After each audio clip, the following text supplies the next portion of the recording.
Assalamu alaikum wa rahmatullahi wa barakatuh. Professor Tariq Ramadan, other colleagues, friends, brothers and sisters, names that I remember, names that I pretend to remember, and many of you whom I don't know. Thank you very much to Kyle for this invitation to come and speak to you today. I always find that there is, perhaps inevitably, and it's one of the points that the conference introduction raises, the question of tension and the question of a balance. And it's very easy for one to come from a context that is presented to the world as a success story, South Africa, when you really know that that story right from the beginning was a bit more muddied than what it is presented. That this man that is today presented as a bit of a cuddly grandfather, great-grandfather figure to the whole world, Nelson Mandela, that he was basharum mithlukum, that he was a human being like you, with all his inadequacies, and that inside that movement that seemed to have created a non-racial, a democratic South Africa, there were lots of messes also in there. A few years ago, I was faced by a very awkward question. I was at what some of you may know, the Red Mosque in Islamabad. And inside the mosque, there was a rebellion occurring, led by a relatively small group, but with quite significant support in Pakistan. And their slogan was, Allah ke zameen pe, Allah ke nizam. On God's land, God's system. And I found most of the rhetoric quite frightening at one level. It was a determined bunch of people that were literally prepared to die and throw the values of inclusivism and democracy aside. And in fact, a week or two after that, I was present, a number of people actually died. Their figures was more than 300.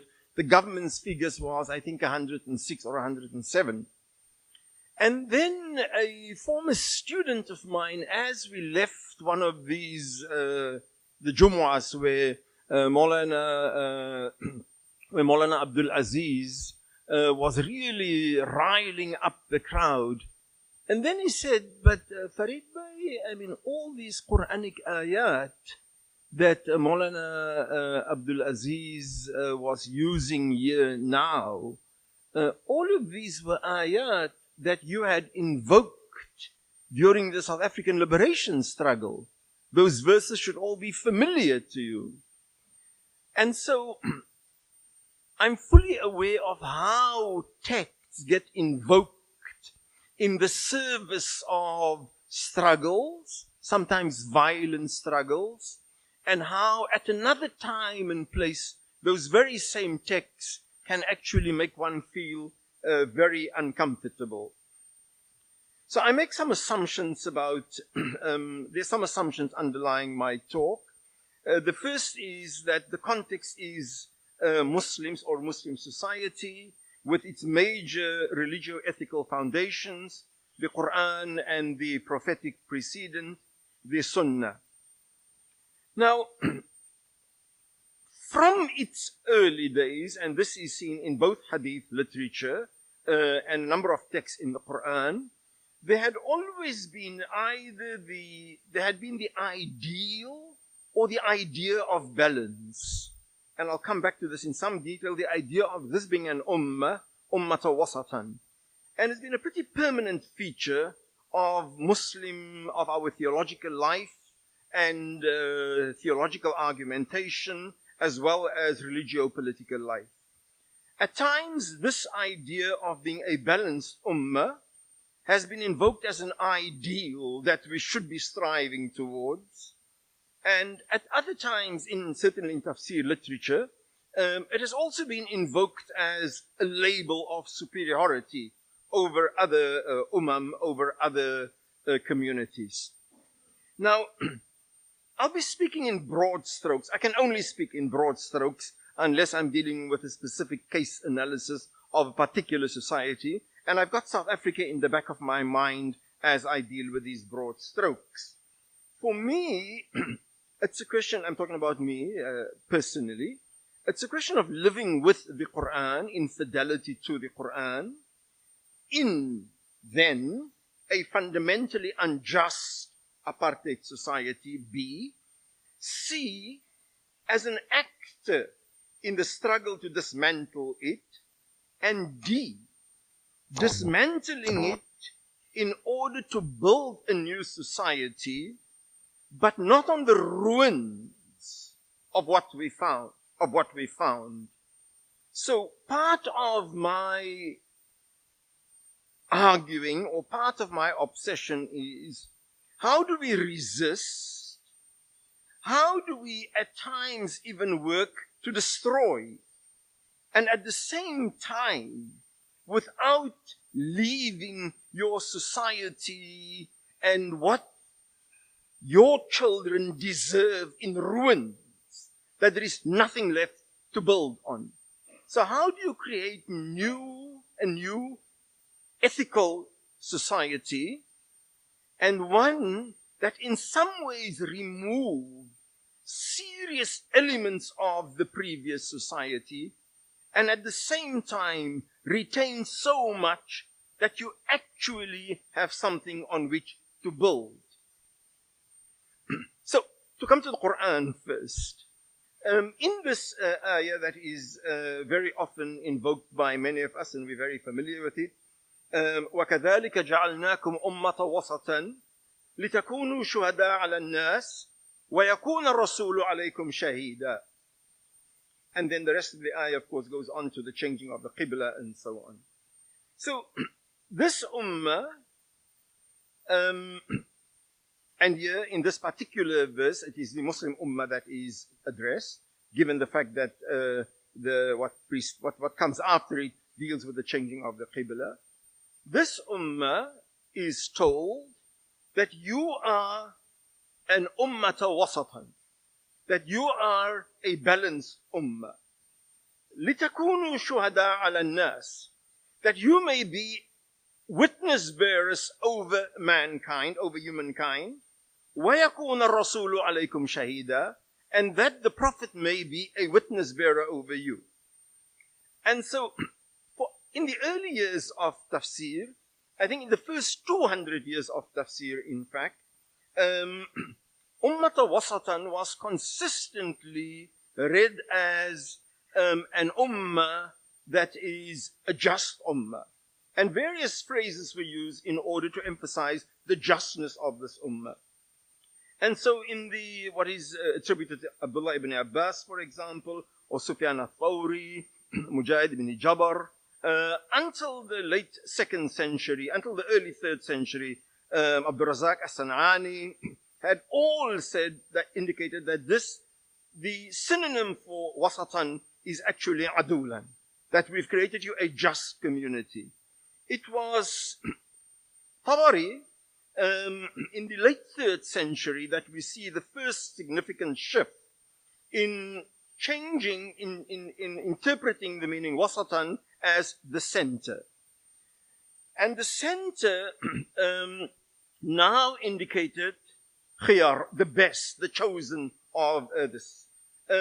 But the second part of the ayah, لِتَكُونُوا شُهَدَاءَ عَلَى النَّاسِ, was then interpreted as you are the best of people, part connected to this other, كُنْتُمْ خَيْرَ أُمَّةٍ أُخْرِجَتْ لِلنَّاسِ, you are the best of people because you are a witness bearer over others.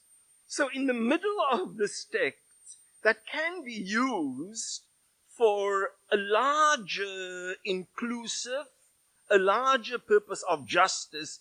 Even there you find in the tafsir literature, many of the earlier mufassirun and the latest built up on it, there was also an element of superiority. That this was an ummata wasatan. The others weren't. And so in theological things, for example, in the dismissal of, say, the excesses, of the legal excesses of Judaism or Jewish law on the one hand, and the legal flexibility of Christianity on the other, where Christ is just about love and there's no law, and the Jewish excesses on law on the other hand. In the middle of this, the Sharia came as a balance between the two. And many a time inside Muslims, amongst Muslims, this ayah was also used as a weapon against sects inside the community that the mainstream had attributed extremism to. And so earlier on we see that this ayah is used primarily to indicate a just community. Later on it moves more to being a middle of the road ummah. And so I find hermeneutically very interesting how a single text can foster both presumption, we are better than others, and at the same time humility, because وَيَكُونَ الرَّسُولُ عَلَيْكُمْ شَهِيدًا, that the Prophet may be a witness. And so at the one level, you are in relation to others bearing witness, but this bearing witness for justice doesn't lead to arrogance, or it does, because you are better than others, because the others are on the extremes. But the humility, the awe that you are bearing, that there is another witness bearer over you. But above all, and I'll come back to this, above all, this witness bearer is done in the presence of another entity that is Akbar, so that you are a witness bearer unto God. But in another ayah of the Quran, we see that this wasatan, at some levels, in this particular verse, we know that it speaks to Muslim, but in Surah Ma'idah 66, وَلَوْ أَنَّهُمْ, and yet refers to the Jews and the Christians, وَلَوْ أَنَّهُمْ أَقَامُوا التَّوْرَاةَ وَالْإِنْجِيلَ وَمَا أُنزِلَ إِلَيْهِمْ مِنْ رَبِّهِمْ لَأَكَلُوا مِنْ فَوْقِهِمْ وَمِنْ تَحْتِ أَرْجُلِهِمْ مِنْهُمْ أُمَّةٌ مُقْتَصِدَةٌ وَكَثِيرٌ مِنْهُمْ سَاءَ مَا يَعْمَلُونَ. أُمَّةٌ مُقْتَصِدَةٌ وَكَثِيرٌ مِنْهُمْ سَاءَ مَا يَعْمَلُونَ. So here, the Jews and the Christians are referred to as Ummata Muqtasida. Of course, even here we get one upmanship, because we say that in the other ayah, Allah had described the whole ummah of Muslims as Ummata Wasatan, but in this particular one, وَمِنْهُمْ, and only among them do you find Ummata Muqtasida. But it is quite clear that both of these ayah refer to a balanced community. And so balance has often inhered in Islamic thought. And others have said that it ought to. It's always been an aspiration that mainstream Muslim society has been pushing towards. But there are two major challenges. When you talk about the balance, what are the ends that you are talking about? In the middle of what? If you're talking about an extreme injustice, on the one hand, an extreme justice on the other, then one can talk about a balance. But it's like, what is often, we've just finished Israeli Apartheid Week, so then the Zionists come along and the Zionists say, can the media be fair and also tell our story? So you have a pro-Zionist and you have an anti-Zionist. And then the person in the middle is supposed to be a moderate person. In matters of justice and injustice, what is the value of a balance? Or do you say, look, tough, I'm on the side of justice. I remember, but again, when you speak about justice, whose justice are you talking about in the word of Alasdair McIntyre? I remember many years ago, I was a student in Pakistan, and then a new student had just joined us, and I was kind of pretty lonely, desperate for people who try to connect the study of Islam to the world. And then he complained about about the ulama. And he said, the ulama, they don't focus on the important things, on the fundamental things. They concentrate on the furu'iyat. The ulama must tackle the really serious issues that face us in our society. So I was very excited when I heard this. But then I thought, wait, before you get too excited, sa'altu, mathalan, for example. So he said, for example, when you take a ghusl, when you take a bath, and the water doesn't go into your navel, your ghusl is not complete. And these are the fundamental things that the ulama must talk to the people about. Okay, هذا فراق بيني وبينه. So this was where we parted company, okay, and I kind of chatted along, but we were talking about different things. So very often, when we talk about this ummata wasatan, the devil is quite literally in the detail. Quite literally, the devil is in the detail. Whose wasatan, whose ends are you talking about? And in a world where increasingly some of us acknowledge and some of us are just confronted with the idea that there are global values, that there are universal values applicable to everybody. We still need to step back and ask, whose values? Who is doing the selling of these values? Why, for example, when the principle, the universal value of the presumption of innocence until proven guilty in a due legal process, when this is a bastion of, say, post-enlightenment liberal values, and then you decide that your security is threatened, and then all of a sudden you jettison all of those values. So then universal values are no longer applicable to your societies, and you still want to hold other societies accountable to it.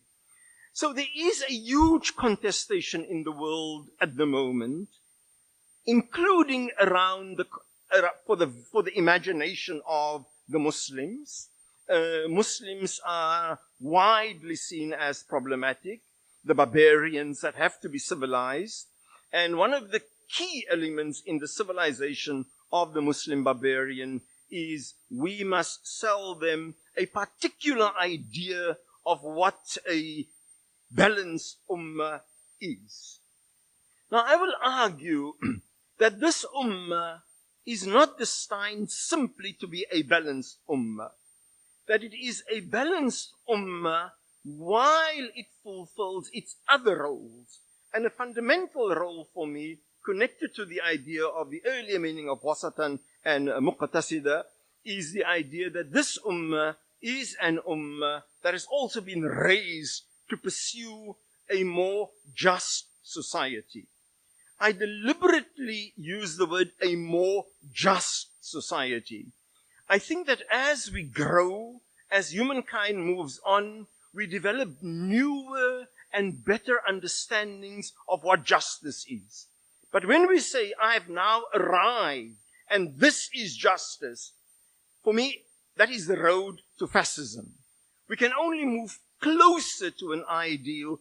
I think that the utopia, that when we start talking about utopias, when we're saying this is justice, this is the ideal society, then we close ourselves off to other important elements, I think, in Islamic thinking, which is the question of jurism, of trial and error, of knowing that there is an al-haq, there is the truth.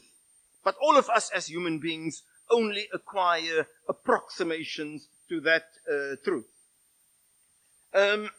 So this ummata wasatan is an ummah that is saddled with another huge responsibility. And this responsibility is a responsibility to God. So, Ja'alnakum, I made you. And then in another text of the Quran, that's an important one for me, Ya ayyuhalladhina amanu, kunu qawwamina bilqist, shuhada'a lillah. And so the idea that there is an accountability, that the Prophet will be a witness bearer over you, and the idea that we are accountable to God. In inside, in the middle of this, is this jurism that I'm talking about.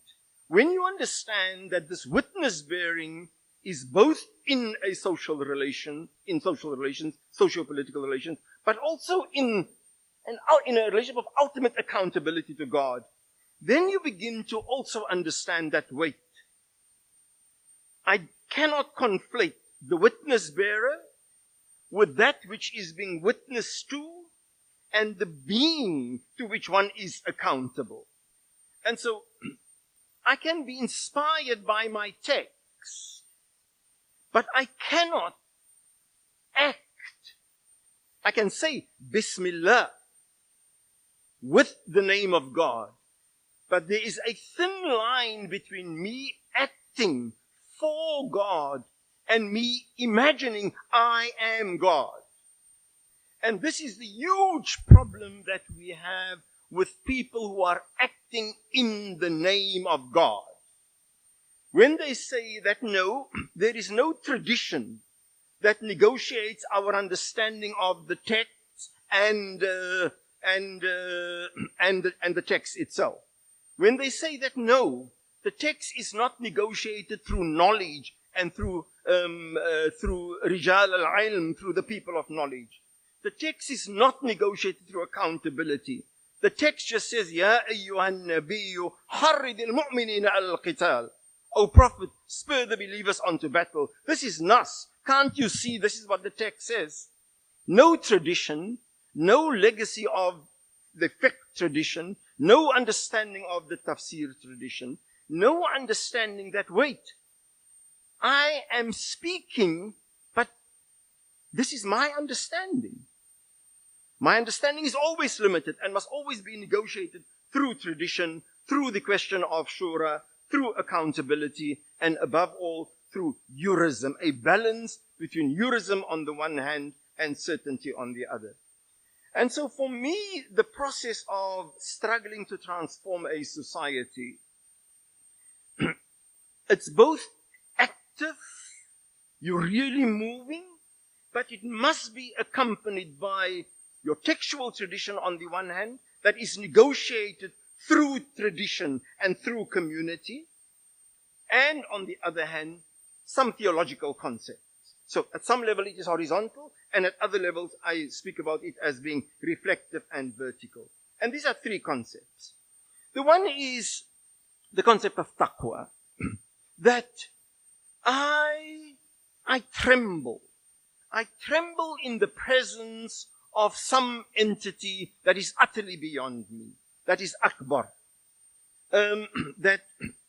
We may have descriptions of this entity, but ultimately this entity is greater than who I am. Therefore, I must tremble when I speak and want to speak in the name of this entity. That there is something called accountability. Accountability beyond me and my little group. Accountability to a larger community. And that there is something called consultation shura. When the Prophet himself was instructed, وَشَاوِرُمْ فِي الْأَمْرِ, to consult with them. And it is these three elements for me that are the barrier between an activist, a revolutionary on the one hand, and revolutionary arrogance on the other, this on the one side, and then governance on the other, where no government can see itself as eternally fixed.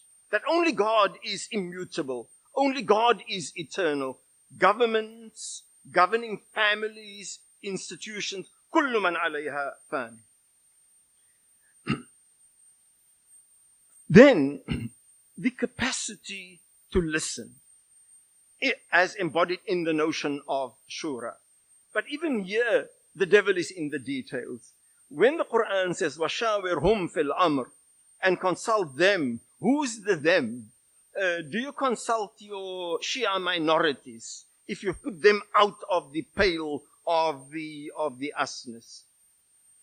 So to come back to this Islamabad story, what was different between our struggle and us in South Africa and Maulana Abdul Aziz and his band of, at that time, They were all Taliban supporters. They may have moved on to Daesh by now. What was so different? How could I feel comfortable about my invoking those Quranic texts that were spurring us on to jihad in the South African struggle for liberation, but at the same time makes me shudder when I hear it being used as I did in the Red Mosque as weapons to shoot down other people. And this at that time included the Indians and the Chinese and women and everybody who didn't have a full fist-length beard and any woman who didn't cover up completely. I think it was the ideals. I think that in the South African context, for many of us, our vision of a new society was